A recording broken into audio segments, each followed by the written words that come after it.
गुरुग्राम की चमचमाती सड़कों पर एक बार फिर सनसनी फैल गई है। मशहूर हरियाणवी और बॉलीवुड सिंगर फाजिल पुरिया की जान लेने की साजिश को हरियाणा पुलिस ने नाकाम कर दिया है। 27 अगस्त 2025 की सुबह गुरुग्राम के वजीरपुर इलाके में पुलिस और बदमाशों के बीच हुई ताबड़तोड़ मुठभेड़ में 5 शार्प शूटर्स को धर दबोचा गया। 4 बदमाशों के पैरों में गोली लगी और एक को बिना चोट के पकड़ा गया। लेकिन सवाल यह है कि आखिर फाजिल पुरिया बार बार निशाने पर क्यों है? क्या इसके पीछे कुख्यात लॉरेंस बिश्नोई गैंग का हाथ है या पुराने दोस्तों के साथ पैसों का हिसाब किताब? आइए थ्रिलर कहानी को आसान भाषा में समझते हैं। आखिर फाजिल पुरिया पर बार बार हमला क्यों होता है? नमस्कार, मैं उत्कर्ष प्रताप सिंह और आप देख रहे हैं TV9 भारतवर्ष। सुबह का वक्त था जब हरियाणा पुलिस की स्पेशल टास्क फोर्स और क्राइम ब्रांच को गुप्त सूचना मिली कि 5 शार्प शूटर्स गुरुग्राम में फाजिल पुरिया की हत्या की साजिश रच रहे हैं। ये बदमाश विनोद उर्फ पहलवान, पदम उर्फ राजा, आशीष उर्फ आशु, गौतम उर्फ गोगी और शुभम उर्फ काला हरियाणा के झज्जर और सोनीपत के रहने वाले थे।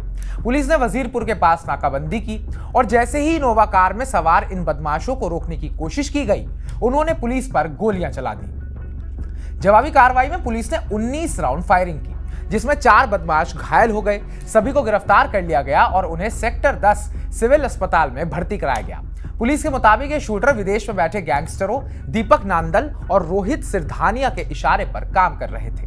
ये वही दीपक नांदल और रोहित सिरधानिया हैं जिनका नाम जुलाई 2025 में फाजिल पुरिया पर हुए हमले में भी सामने आया था। लेकिन इस बार सवाल उठता है कि क्या यह साजिश लॉरेंस बिश्नोई गैंग से जुड़ी थी, जिसका नाम पहले भी फाजिल पुरिया को मिली धमकियों में आ चुका है। 14 जुलाई 2025 को गुरुग्राम की सदर्न पेरिफेरल रोड पर राहुल फाजिल पुरिया की थार गाड़ी पर अचानक हमला हुआ था। 2 गाड़ियां, एक टाटा पंच और एक टाटा हैरियर, उनका पीछा कर रही थी। सीसीटीवी फुटेज में साफ दिखा कि टाटा पंच ने उनकी गाड़ी को ओवरटेक करने की कोशिश की।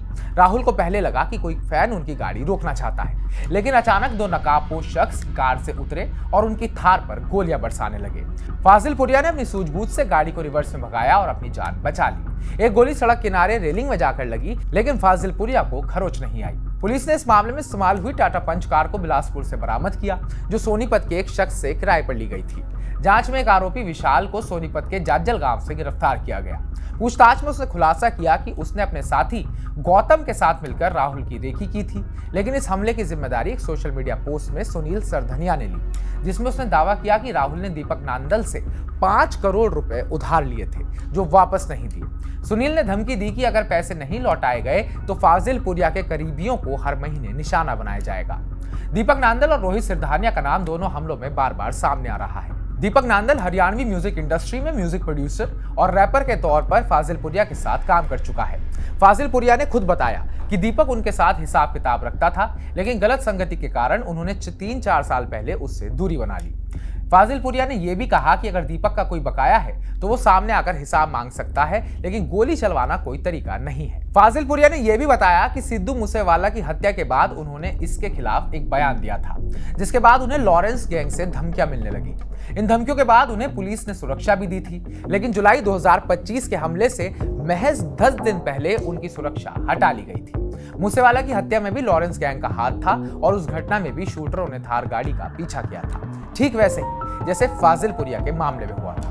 जुलाई 2025 के मामले के बाद सुनील सरधानिया के सोशल मीडिया पोस्ट ने 5 करोड़ रुपए के लेन देन की बात उठाई थी। राहुल ने इस दावे को खारिज करते हुए कहा कि अगर कोई बकाया है तो सामने आकर हिसाब किताब किया जा सकता है। लेकिन 27 अगस्त की मुठभेड़ से पता चलता है कि दीपक नांदल और रोहित सिरधानिया अब भी राहुल को निशाना बनाने की साजिश रच रहे थे। क्या यह सिर्फ पैसों का विवाद है या इसके पीछे कोई बड़ी साजिश है जिसमें लॉरेंस गैंग का भी हाथ हो सकता है? पुलिस सूत्रों के मुताबिक इन शूटरों के तार विदेश में बैठे गैंगस्टरों से जुड़े हुए हैं। दीपक और रोहित कथित तौर पर दुबई में छिपे हैं और उनके जरिए सुपारी देकर यह हमला करवाया गया। लेकिन अगर ये लॉरेंस गैंग की साजिश थी तो क्या दीपक और रोहित इस गैंग के लिए अब काम कर रहे हैं? ये सवाल भी अनसुलझा है। क्या फाजिल पुरिया पर हमला लॉरेंस गैंग की साजिश का हिस्सा है, क्योंकि उन्होंने सिद्धू मूसेवाला की हत्या के खिलाफ बोला था? दीपक और रोहित का रोल भी यहाँ पर देखने वाला है, क्योंकि दीपक नांदल और रोहित सिरधानिया सिर्फ पैसों के विवाद के कारण राहुल को निशाना बना रहे हैं, या लॉरेंस गैंग के लिए अब वो दोनों काम करने लगे हैं और सिद्धू मूसेवाला विवाद के लिए उससे बदला लेने के लिए अब फायरिंग की जा रही है। तो आपको क्या लगता है, क्या यहाँ पैसों का लेन देन का विवाद फाजिल पुरिया की गले की फांस बन गया है, या फिर फाजिल पुरिया अब लॉरेंस बिश्नोई के रडार पर आ चुके हैं? कमेंट बॉक्स में कमेंट कर अपनी राय जरूर दर्ज कराइएगा। बाकी ताजा अपडेट्स पाने के लिए TV9 भारतवर्ष को सब्सक्राइब कीजिएगा।